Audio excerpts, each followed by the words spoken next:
So when we take the boom off, the weight of the boom is 312 grams. Slightly updated mounting system for the boom of the Maya and Makani wings. We've further defined, this is called the foot. We've further refined the foot. So it's much lighter, much stiffer, more ergonomic. So when you hold the wing, you've got a lot of nice options. And most importantly, sort of form versus function, what we found is that the best way to transfer the energy from the boom into the wing is through a dual mounted system. We call this the twist lock system. So every wing is mounted with 4 bolts on. That way, it basically, the torsion of the wing of the 2 tips moving sideways, you've got much better control, much more refined control, much better way to transfer the power of the wing down through your body into the board and the foil. The boom is made out of high modulus carbon, and what we've done is we've added a stainless steel clip to it, so you get to break the boom in half when you're transporting it, and then you assemble the boom in a single piece. With the boom, obviously, you have a lot more flexibility when it comes to harness lines and everything else, and you end up with a 300-gram boom that's in 2 pieces, that is super light and super comfortable, yet extremely stiff. Pardon the unbranded bags. To us, it was important to get the wings as fast as we can, but let's kind of go through the details, and they'll look obviously prettier when you get them. This is the bag. The bag's got a number of different options. So as you can see it, this is in its compact size. The booms are outside, so this wing is now folded inside the bag. The bag's got the ability to then extend, so you can then fit the whole wing, including the boom, in a very nice and tight package. The bag's got a little pocket, and in the pocket you get a full kit with materials, rip tape, all the different cloths that you may need to repair your wing. And last but not least, you get a few screws, including spares, to mount the boom once you get the wing itself. You get a nifty little strap that allows you to both carry the bag, and should you choose to use it with, fold the boom every time, you get the small factor. Should you choose to keep the boom on, you get the long factor, and that allows you to kind of fold the bag in whatever size you want to have. Additionally, all of us want to get to the water, on the water and off the water as fast as we can. So the bag has a special mesh along the whole way, so there's no condensation. The wing can breathe and evaporate the water. Also, there's absolutely no metal components anywhere. There's nothing more aggravating than zippers and clips and stuff like that corroding from salt water. So everything on this bag is made to prevent that from happening. All right, so the moment we've been waiting for a long time. I've had to wait for 24 hours to open these wings because the weather outside was horrible, but today we're luckier. So here it goes. You get to unbuckle it. This is if you extend the bag, so it gets as long as the necessary with the boom. And here is the very first Maya 5.5. All right, so the wing is packed with paper, just the way it shipped. What we'll do is we'll unpack it further, but before we even do that, we're going to use a little scale. So including the wrapping paper, the wing is basically just under 3 kilograms. All right, here's Makani out. Wing leash, belts, wrapping paper, everything in it. Before we do anything else, let's just weigh the wing. So this is a 5.5 Makani double surface composite wing, wrapping materials, handles, everything is inside, and this wing is 2.46 kilograms. Last thing before we start, go out and pump these and put them together. The Makani Evo wings come with a complete full set of carbon fiber battens. You've got the long battens for the outer skin, and then the shorter, smaller battens, we'll go through that in detail in a minute, for the inner skin. So that kind of completes the package. The bags, the booms, the wings, the battens.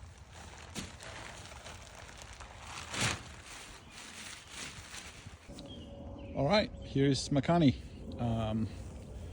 all unwrapped, still with papers on it, just out of the package.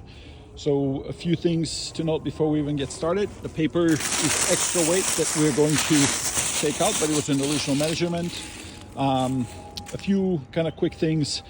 Something, I was joking before about the baby puke yellow. No baby puke yellow in any of the F4 wings. Instead, we use the composite material from Challenger. It's extremely stiff, super lightweight, super high quality.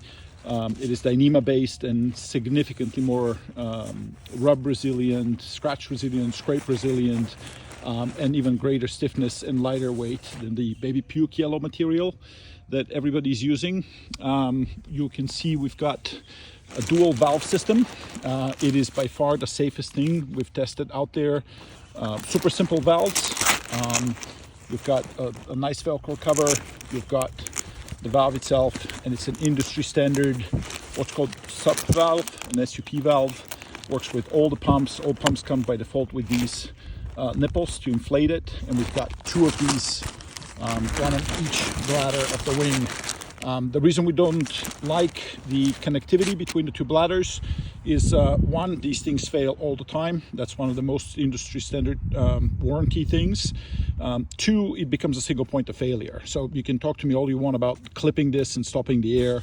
That in real life just never happens. With this particular system, you've got one bladder for the leading edge. You've got one bladder from the strut, and if anything were to happen on the water, you still have flotation. You still have also a different way to control the pressure in the strut versus the leading edge. It's something we found very important in different wind conditions, that you can do adjustment that's different on the strut versus the leading edge. You've got the super famous elastic leash from F4, comes with the wing, and you've got a very comfortable yet stiff handle for slacking the wing. Surprisingly enough, even the Makani slacks well.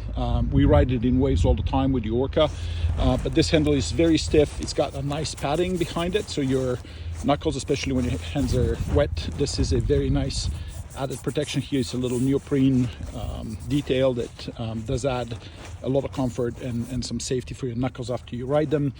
You've got zippers for the both valves, so when the wing is inflated, you can get to them through the zippers. In white, you can see all the battens. We'll install the battens here in a minute, and then obviously the windows.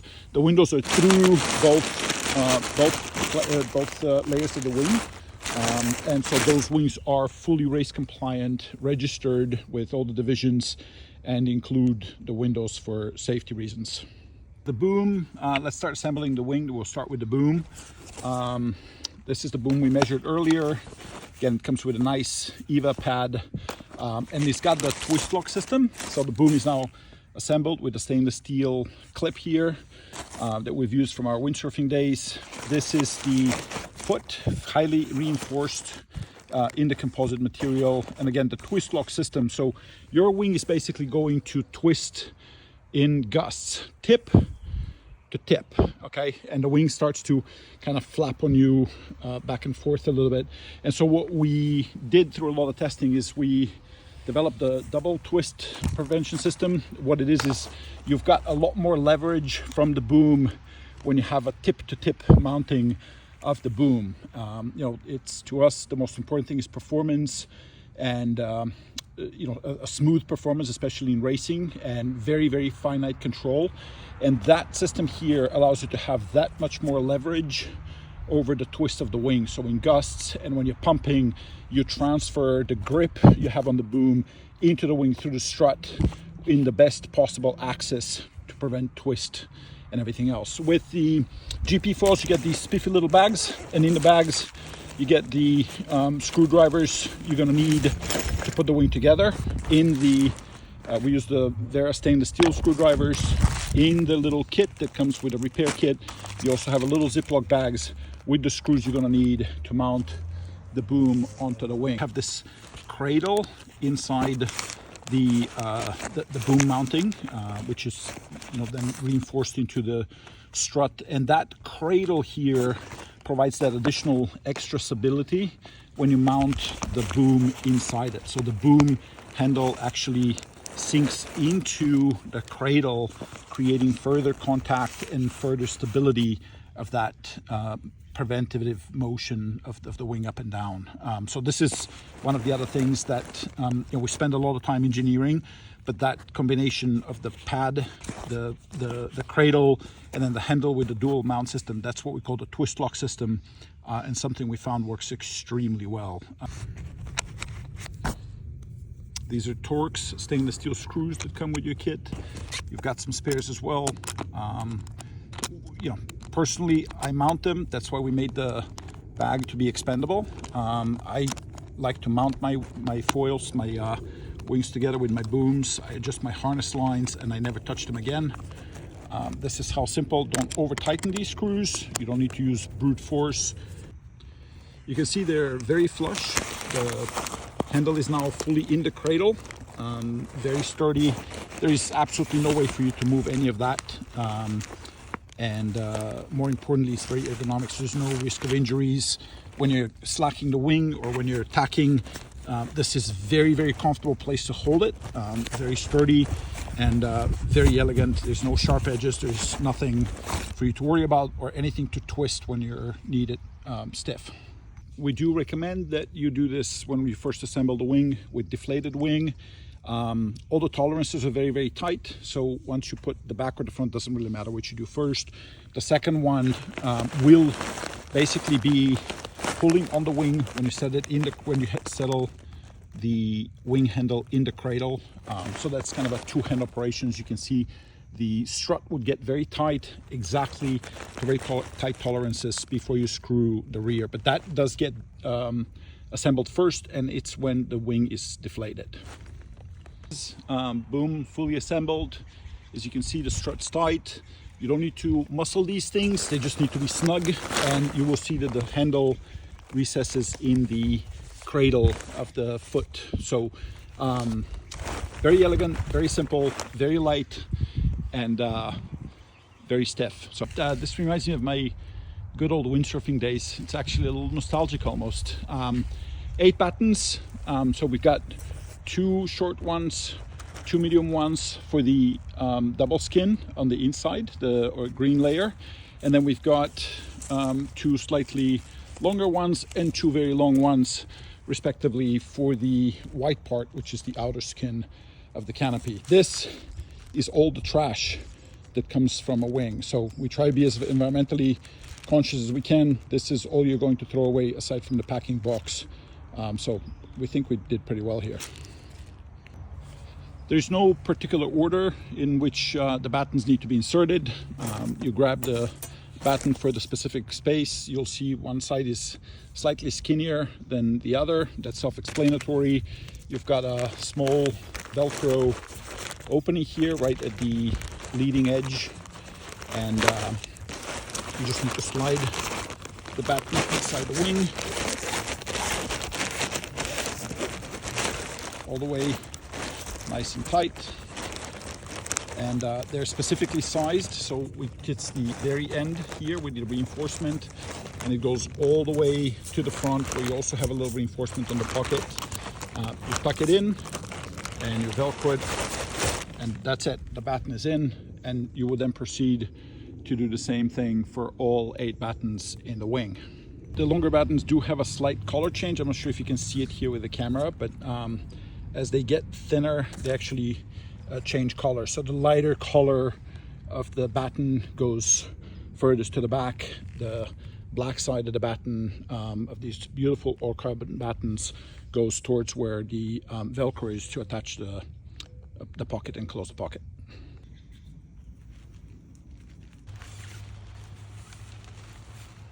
All right, one thing to note, when you're assembling the very long battens, the 2 longest battens of the wing, I would recommend you flip the wing boom down, and then just make sure as you push the batten in, you do it gingerly. Don't force your way through it.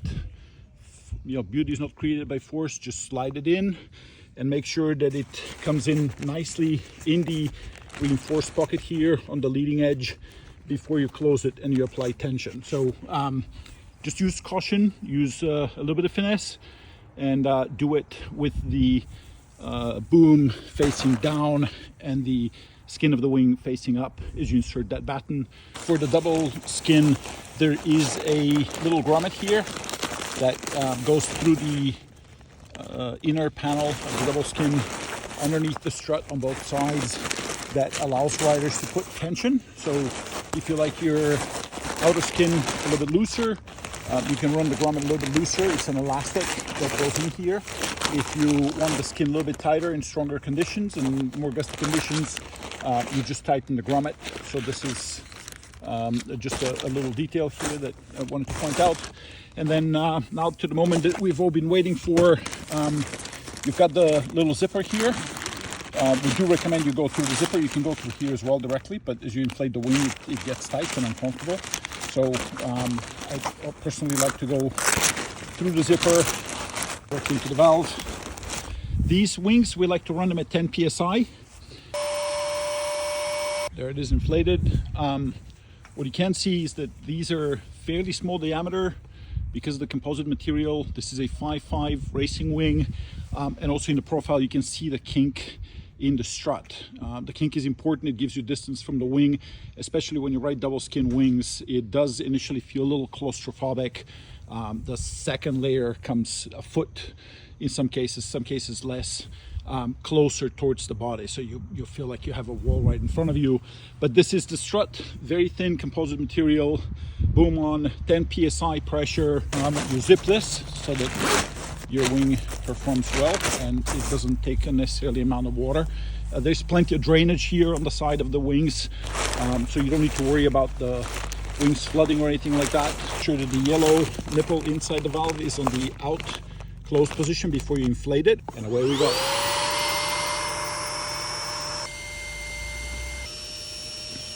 Here it is in its full glory for a very first time. The fully composite Makani 255. It holds an incredible shape. We spent countless days, hours on computers in the factory and on the water testing and developing these. It was not going to be a just simple go-to-market thing. We spent, it had to be an F4 and it had to be the absolute best. The super small diameters on all the tubes, fully composite, no baby puke yellow. The windows are also oriented together with the boom right at the vision point for the rider. Key pieces here in the places where wings get abrasive contact with asphalt, grass, sand, wherever you rig at. Those are enforced with Kevlar strips everywhere. You can see just how tight the skin is on this wing. So that reflects in the performance, but the frame is one of the obviously the stiffest and most important parts. The Dyneema frame is just absolutely incredible. The stiffness of this is just monumental. Every ounce of pressure you apply through the boom goes directly in your foil, so resulting in phenomenal performance. It's hard to get an angle of this wing that doesn't look just absolutely insanely sexy. If you can use that word for wings, that wing is gonna be the one you use it for. The profiles are crazy. The tension is absolutely perfect along the entire material, and the stiffness is just phenomenal. I can't stress enough just how amazing the stiffness is. You can see just how optimized this thing is. It literally looks like an airplane wing. It's just phenomenal to look at and even more phenomenal to use it. If you look at the wing, it's just so light, so stiff, and so responsive. Nothing moves when you pump. That frame doesn't budge.